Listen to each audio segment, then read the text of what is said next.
Hello दोस्तों, स्वागत है मेरे YouTube चैनल में। आज हम सीखने वाले हैं 3 कैंडल से बनने वाले कैंडलस्टिक पैटर्न के बारे में। आशा करता हूं कि आप पार्ट 1 और पार्ट 2 देख लिए होंगे। पार्ट 1 में हमने सीखा था सिंगल कैंडलस्टिक पैटर्न के बारे में, जो एक कैंडल से बनता है। और पार्ट 2 में हमने सीखा था डबल कैंडलस्टिक पैटर्न के बारे में, जो 2 कैंडल से बनता है। अगर वो वीडियो आपने अभी तक नहीं देखा है तो मैंने डिस्क्रिप्शन में लिंक दे रखा है, आप जाकर देख सकते हैं।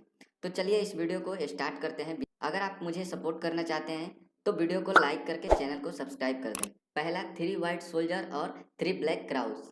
जैसा कि हम 3 कैंडल से बनने वाले कैंडलस्टिक पैटर्न सीख रहे हैं, तो आपको इस 3 वाइट सोल्जर में 3 कैंडल दिख रहे होंगे और 3 ब्लैक क्राउस में भी आपको 3 कैंडल दिख रहे होंगे। 3 वाइट सोल्जर में 3 लगातार बुलिश कैंडल बनना चाहिए और 3 ब्लैक क्राउस में भी 3 लगातार बेयरिश कैंडल बनना चाहिए।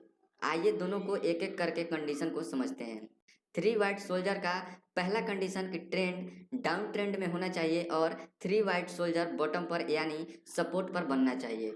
दूसरा कंडीशन फर्स्ट बुलिश कैंडल, जैसा कि आप जानते हैं कि बुलिश कैंडल नीचे से ओपन होता है और ऊपर क्लोज देता है, और इसका दूसरा कैंडल नीचे से ओपन होना चाहिए और फर्स्ट कैंडल के हाई को ब्रेक करके ऊपर क्लोज देना चाहिए।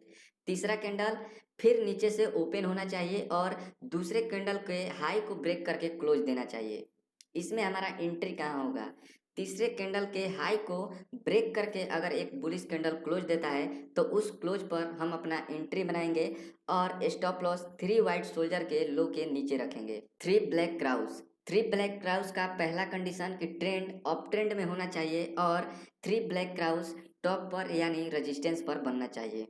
दूसरा कंडीशन कि फर्स्ट बेयरिश कैंडल, जैसा कि आप जानते हैं कि बेयरिश कैंडल ऊपर से ओपन होता है और नीचे क्लोज होता है। इसका दूसरा कैंडल ऊपर से ओपन होना चाहिए और फर्स्ट कैंडल के लो को ब्रेक करके क्लोज देना चाहिए, और तीसरा कैंडल फिर ऊपर से ओपन होना चाहिए और दूसरे वाले कैंडल के लो को ब्रेक करके क्लोज देना चाहिए। इसमें हमारा एंट्री कहाँ होगा? तीसरे कैंडल के लो को ब्रेक करके क्लोज देता है तो उस क्लोज पर हम अपना एंट्री लेंगे और 3 ब्लैक क्राउस के हाई के ऊपर हम अपना स्टॉप लॉस रखेंगे। नेक्स्ट, मॉर्निंग स्टार और इवनिंग स्टार।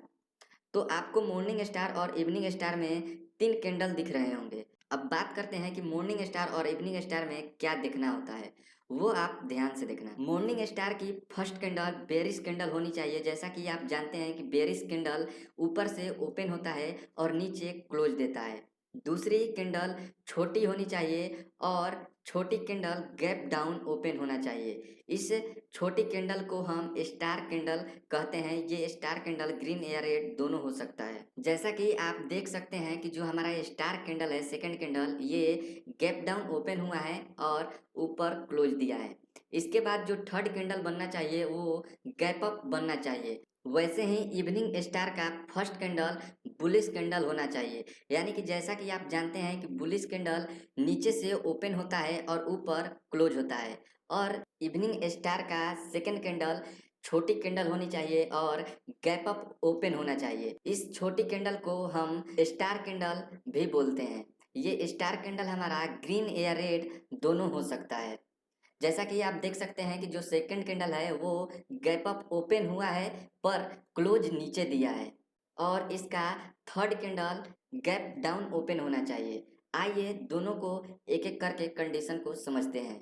मॉर्निंग स्टार का पहला कंडीशन कि ट्रेंड डाउन ट्रेंड में होना चाहिए और मॉर्निंग स्टार हमारा बॉटम पर यानी सपोर्ट पर बनना चाहिए।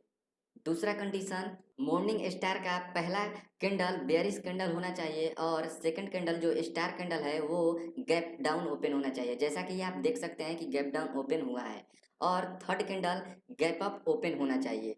इसमें हमारा एंट्री और स्टॉप लॉस कहाँ होगा? मॉर्निंग स्टार के अगर हाई को ब्रेक करके एक बुलिश कैंडल क्लोज देता है तो उस क्लोज पर हम अपना एंट्री बनाएंगे और मॉर्निंग स्टार के लो के नीचे हम अपना स्टॉप लॉस रखेंगे। Evening star. इवनिंग स्टार का फर्स्ट कंडीशन कि ट्रेंड अप ट्रेंड में होना चाहिए और इवनिंग स्टार हमारा टॉप पर यानी रेजिस्टेंस पर बनना चाहिए। दूसरा कंडीशन कि इवनिंग स्टार का फर्स्ट कैंडल बुलिश कैंडल होना चाहिए और second candle gap up open होना चाहिए। जैसा कि आप देख सकते हैं कि ये जो हमारा दूसरी कैंडल है छोटी सी कैंडल, ये गैप अप ओपन हुआ है, ये हमारा स्टार कैंडल है। जैसा कि मैंने आपको बताया, तो ये स्टार कैंडल का कलर मैटर नहीं करता है, ये ग्रीन या रेड दोनों हो सकता है। और थर्ड कैंडल हमारा गैप डाउन ओपन होना चाहिए। इसमें हमारा एंट्री और स्टॉप लॉस कहाँ होगा?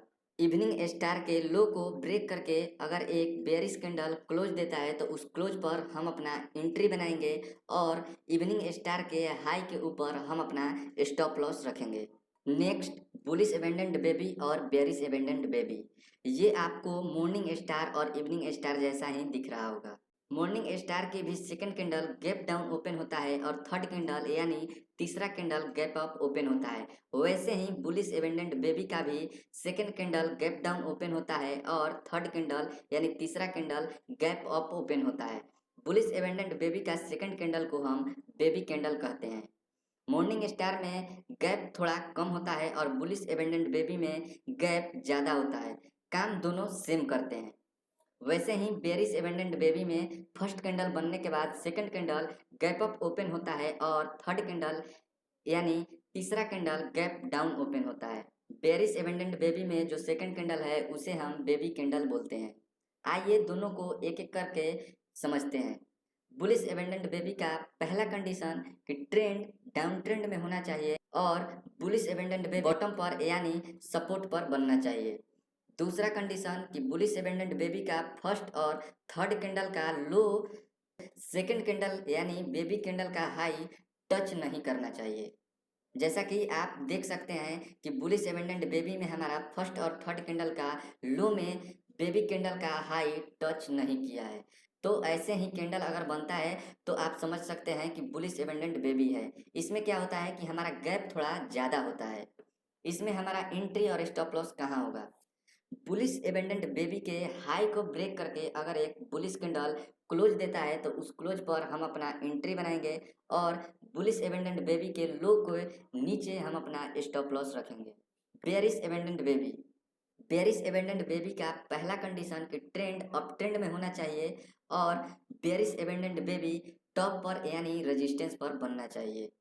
दूसरा कंडीशन कि बेरिश एबेंडेंट बेबी का फर्स्ट और थर्ड कैंडल का हाई को सेकंड कैंडल का जो बेबी कैंडल है उसकी लो टच नहीं करना चाहिए। इसमें गैप ज़्यादा होना चाहिए। जैसा कि आप देख सकते हैं कि इसमें गैप ज़्यादा है, तब इसे हम बेरिश एबेंडेंट बेबी मानेंगे।